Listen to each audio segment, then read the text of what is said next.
तद्वद्विद्वद्वर्य मा क्वास्समूढः अप्यल्पोऽसो नाक्षुपेक्षां बभूवे लोलात्मेवादक्षपक्षा पतङ्गः मद्वेनाहो दुस्तरेण स्वभावात् तेजो राजितेनाग्निनेव मान्यैर्भासमानो समान्यै राक्षिप्यैनं स्वं मतं साधयित्वा प्रीत्यै विष्णोरुत्तमा प्रीतितीर्थो वेदव्याख्यां वेदवेदी चकार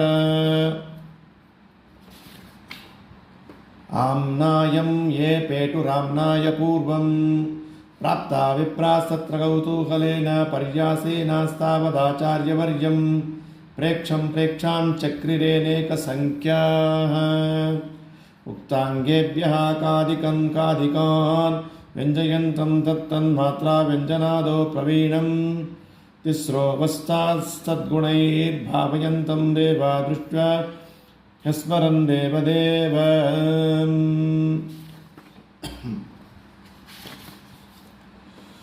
आदौ रस्वत्वेन वत्सानुवृत्य मात्रापादो वर्तयन् दृश्यमानाः कुर्वन्नन्याश्चग्ररूपा विवृत्ति गोविन्द श्रीरास गोविन्दभक्तः माङ्गल्याङ्गव्यक्तभावा त्रिलोकीं रङ्गरूढा विस्मयं प्रापयन्ति कृष्णे वान्यामान्यविन्यासपादा रेजे माध्वी सुस्वरा वेदवाणी गाम्भीर्याद्यैर्युक्तमौदार्यकार्यै नानादश्लाघ्यमुच्चारणं तत् शिक्षा लक्षणानामीलक्षं मान्यं मन्ये धन्यबुद्धेरतुल्यम् काल्पिः कृप्तिर्व्यञ्जयन् चान्दासी